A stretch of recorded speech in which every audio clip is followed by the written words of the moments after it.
Hello. So in this lecture, we're looking at this phenomenon known as the bias, which is related to the problem of overfitting that we saw in the polynomial curve fitting lecture. So I think that was lecture 2 in this module.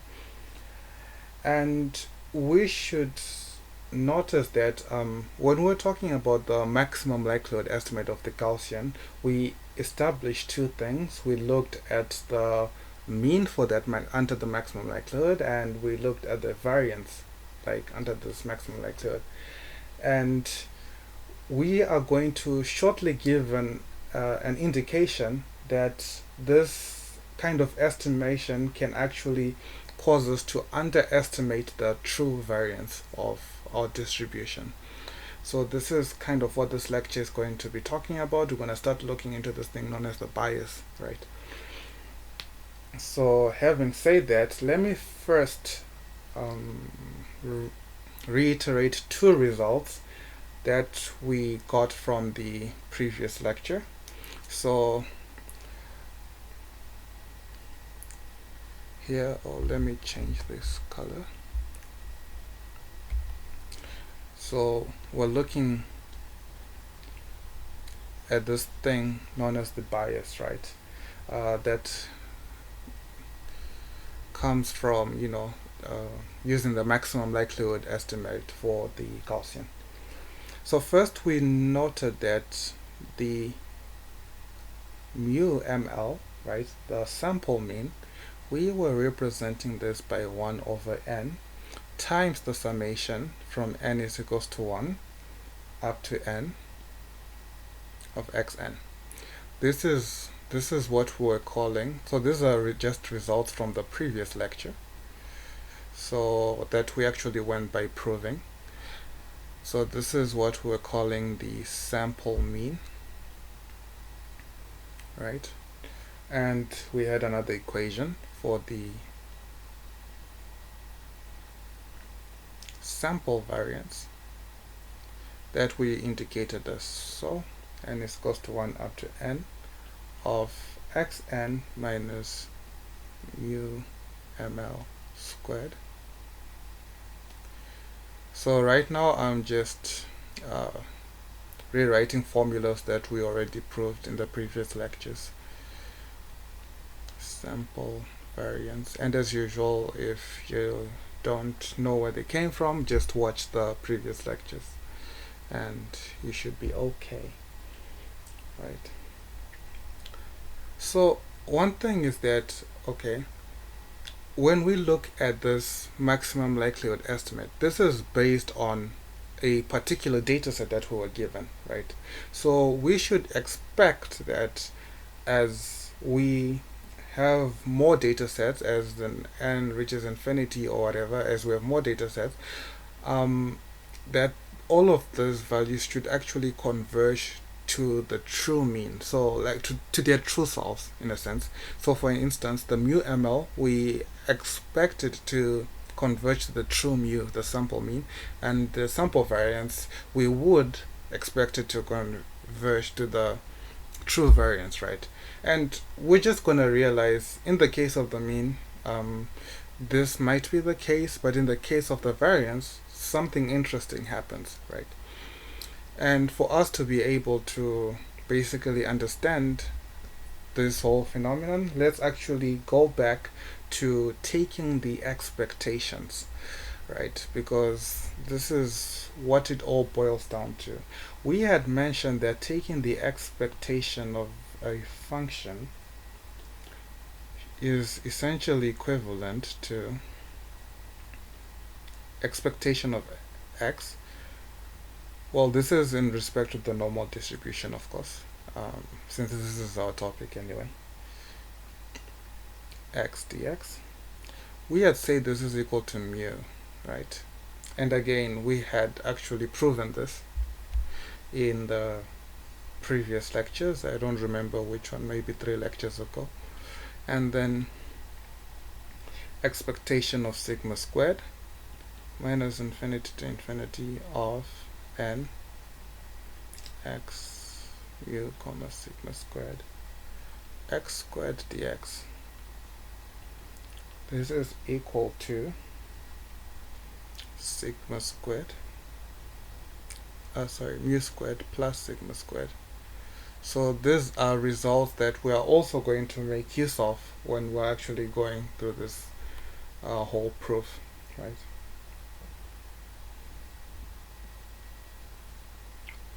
So the first thing we ought to ask ourselves in principle, right, is, well, we expect, right, just look at the wording here, we expect the mu under the maximum likelihood estimate to converge the true mu, right?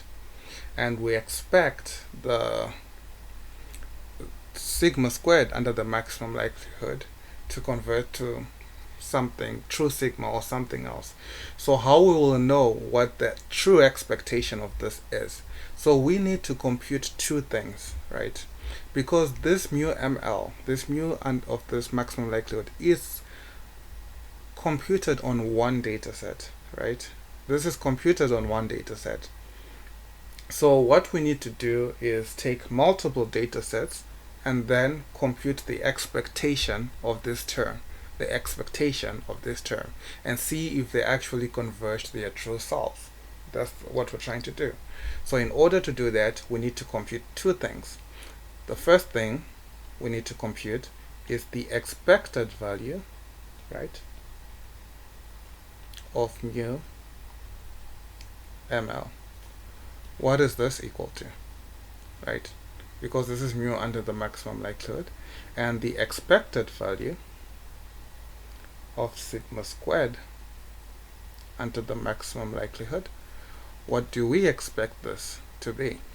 So these are the two questions that we're actually trying to answer in this lecture. That's what we're going to be focusing on, essentially. So let me open a new page. So maybe this is probably I'll change the title when I finish the video, but yeah, it should give you an idea of what we're trying to do anyway. Okay, so let's start with one thing, an interesting observation of this whole expectation thing. We can say that E, the expectation of xn times xm, right, is equal to mu squared plus inm times sigma squared, where inm equals 1 if n is equals to m, and inm equals to 0 otherwise. So what are we saying essentially here? Well, basically what we're saying is that if n equals to m, right, what's actually happening is we are computing the expectation of xn squared, which is equal, like, what is this actually equal to, right? Xn squared, this is mu squared plus sigma squared, right? Which is why when I is 1, this is just mu squared plus sigma squared. And why are we saying this? Well, this is by definition, right? Did I write it? Here, the definition of expectation of x squared is mu squared plus sigma squared. So by definition, we expect this. However, if n is not equal to m, right, then xn and xm are independent. And what do we know about those independent distributions? Well, if they are independent, it follows that the expectation of xn times the expectation of xn times xm, this is equal to the expectation of xn times the expectation of xm, right? This is how we compute expectation for integrated interval, which is, and the expectation of xn and xm, this is just mu times mu, right, which is essentially equal to mu squared. So these are two properties that are actually going to essentially help us, right, when we are completing our proofs in trying to find the expectation of mu ml and the expectation of sigma squared under ml. Ml is just a maximum likelihood. So that's what we have here. Okay, so let's start.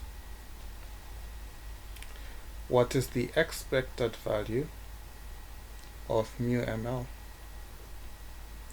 Well, this is equal, right, to the expected value of, what's mu ml? We say mu ml is this term here, so let's just replace that.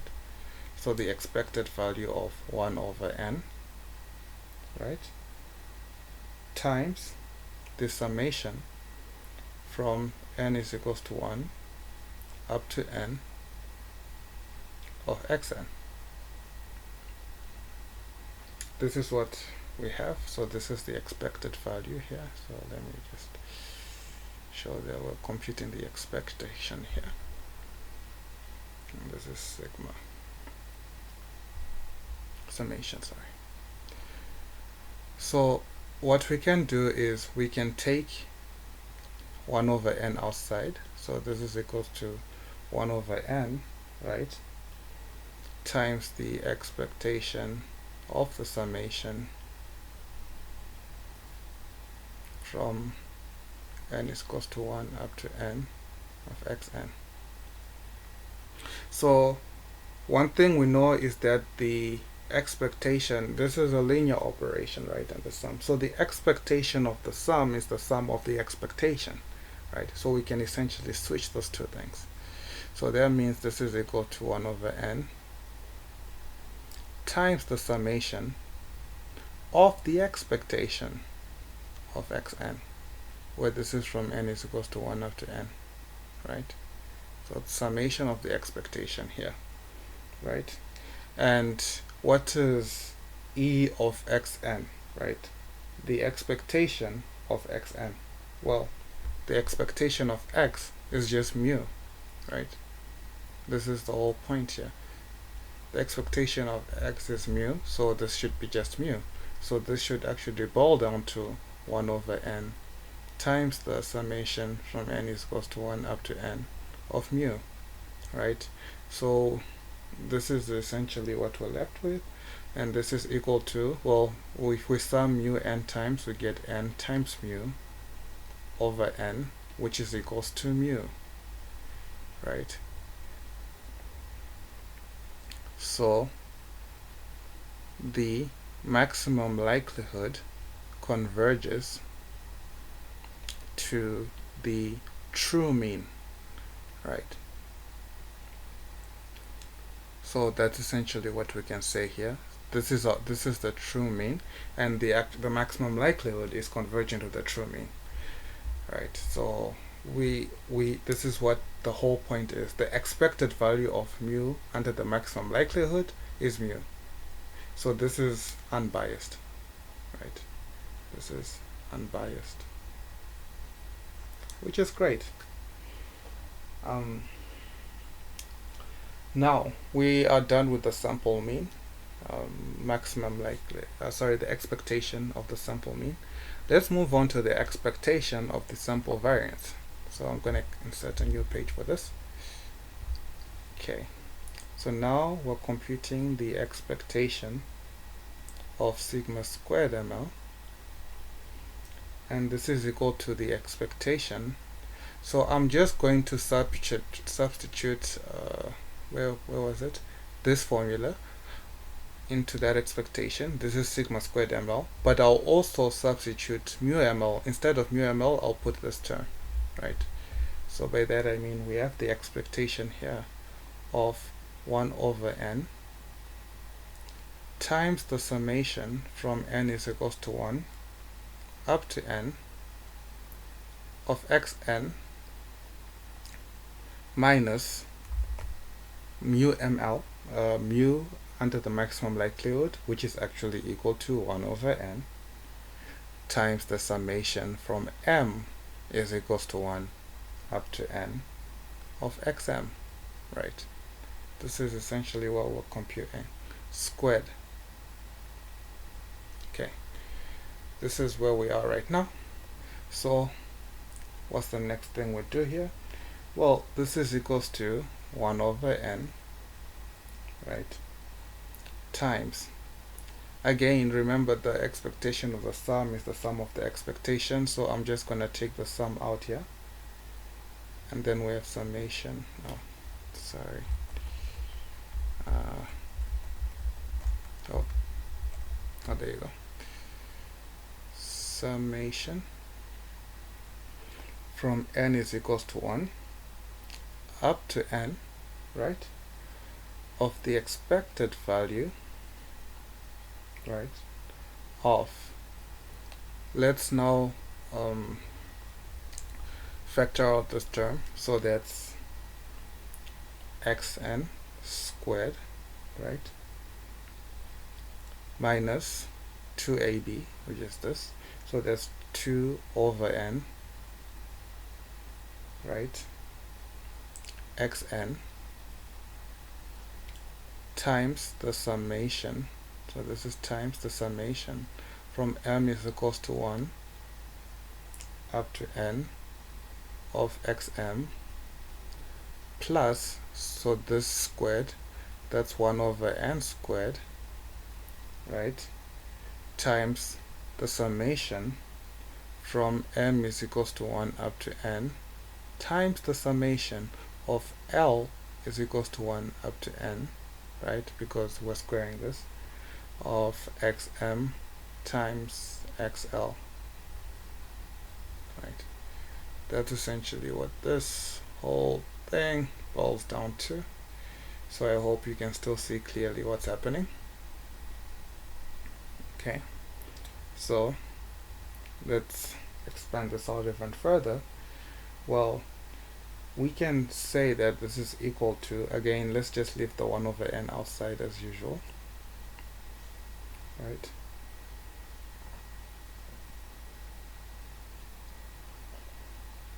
So I'm going to sum out all of these terms.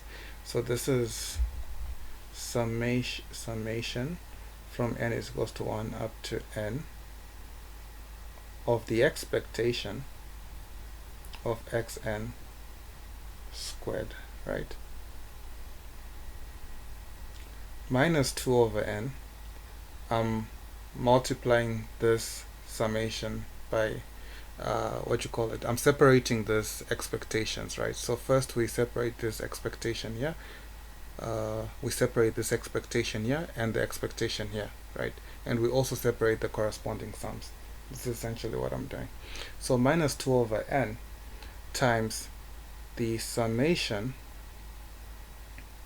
from n is equals to 1, so this summation now is multiplying this term up to n, right, times the summation from m is equals to 1 up to n, right, of the expectation, so this expectation of xn xm. So here I am actually skipping a lot of maybe 1 or 2 steps, but what you need to realize is just that the expectation of the sum is the sum of the expectation.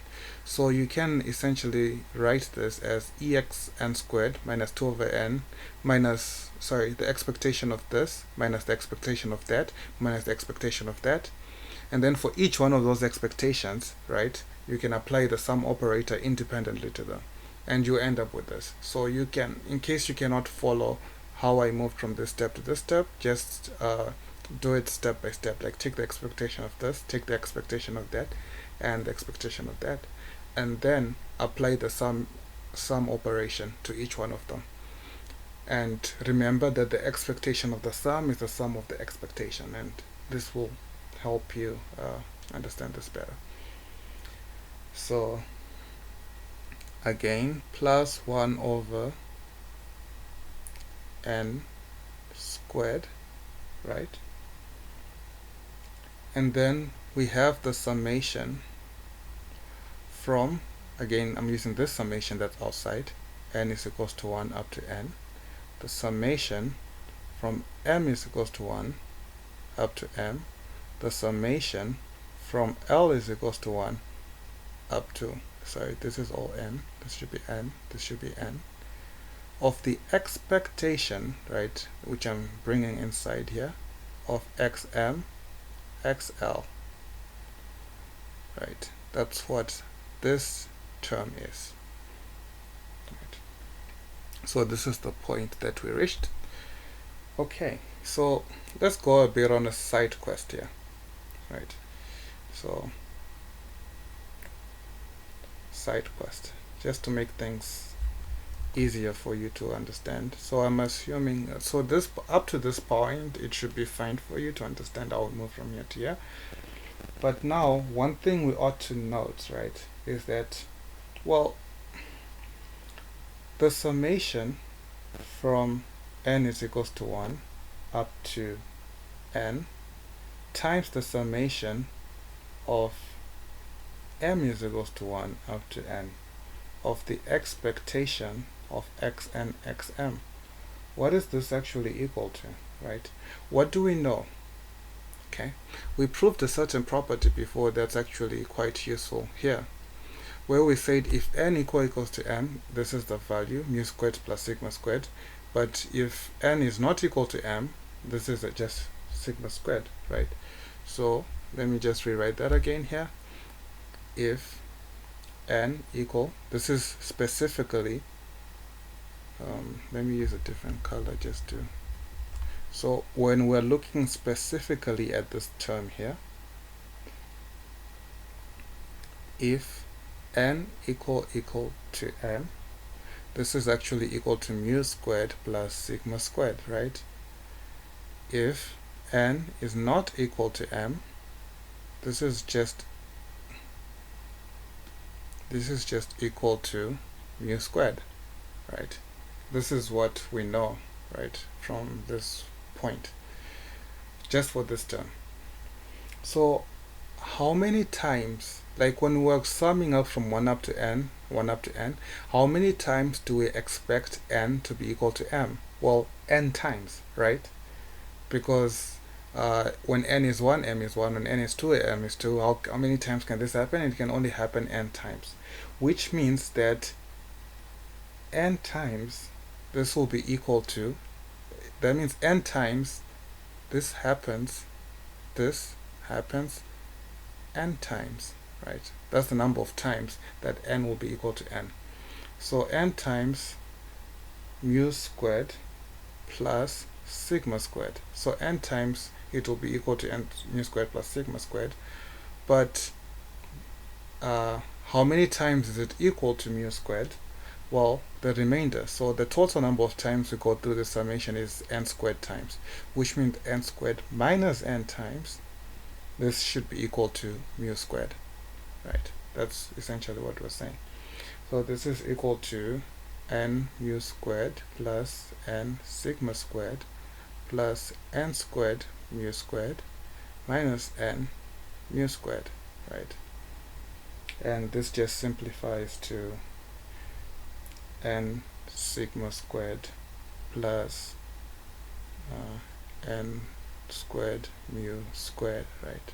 Because this and this cancels. So that's what this simplifies to. Okay, that's great. Now we finished our side quest here, which I'll just highlight here. This was our side quest. Now let's look at this again, this expression we have here. Well, we now know what the value of this is, right? We know the value. Okay, let's do this term by term. So this is equal to 1 over n, right, multiplied by, what's the expectation of xn squared? Well, we know what this is. It's written over here. Expectation of x squared is mu squared plus sigma squared, right? So since we're finding the expectation of xn squared n times, that means this is n times mu squared plus sigma squared, right? That's what we have here. Okay, that's great. And what's the next step? We are going to be looking at the term here. So what is the expectation of xn xm under the summation? Well, we know it's equal to this term, right? Because we just proved it, yeah. So we have minus 2 over n times n sigma squared plus n squared mu squared, right? And then same goes for this term, xm xl. So this is equal to n sigma squared plus n squared mu squared for this two summation operation, but we're also multiplying this n times, right? So let's not forget the n that comes from this term here. So what we would have is plus 1 over n squared, right, times n, right? The n is coming from the third summation operation here, times n sigma squared plus n squared mu squared, right? All of this. Okay, so let's simplify this. So let's multiply it through by 1 over n as well. So we're left with mu squared plus sigma squared, because these two actually cancel. Minus 2 n sigma squared over n, right, minus 2n squared mu squared over n squared, and then this cancels with this, so we're left with for this plus n sigma squared over n squared, because the 8's n times the n here, plus n squared mu squared over n squared, right? So this is where we are right now,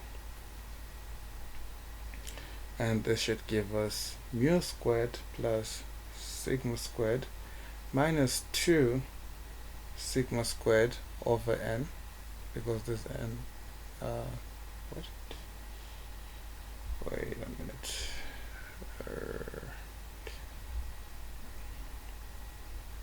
So here I say this is minus 2. Yeah, this is, should be squared, right? It should all be squared. So my bad here. I made a mistake. So minus 2 mu squared plus sigma squared over n plus mu squared, right? And this should boil down to sigma squared, right, minus 2 sigma squared over n plus sigma squared over n, because the mu squared cancel, which is equals to sigma squared minus sigma squared over n, which is equals to sigma squared 1 minus 1 over n, which is equals to n minus 1 over n times sigma squared, right? So this is the result. What does this mean? This means the variance is underestimated by a factor of n minus 1 over n, right? So the variance here is underestimated because we were looking for the expected value of sigma squared under the maximum likelihood estimation, and we discovered that it's actually n minus 1 over n times the sigma squared, which means this is a biased estimate, right? This is a biased estimate for the sigma, which is one interesting result, right? So there's a problem where the variance is actually being underestimated, right? So what does that actually mean? Well, one thing we can say, like, since we know the factor that we're underestimating the bias by. So if we want an unbiased estimate, so if we want an unbiased estimate for sigma, we can just compute it as n over n minus 1 times sigma squared ml, which is equals to 1 over n minus 1 times the summation from n is equals to 1 up to n. And probably, if you're familiar with statistics, you should know this formula to be, this formula is the unbiased estimate. Unbiased estimate, right? This is an unbiased estimate, right? So that's essentially what this whole thing boils down to.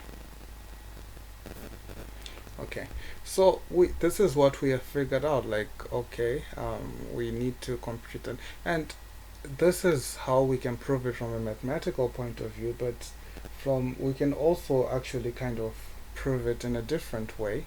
So if we have, let's say we obtain, well, we have a true Gaussian, right?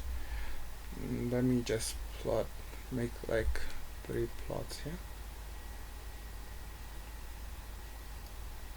Okay, plot 1 and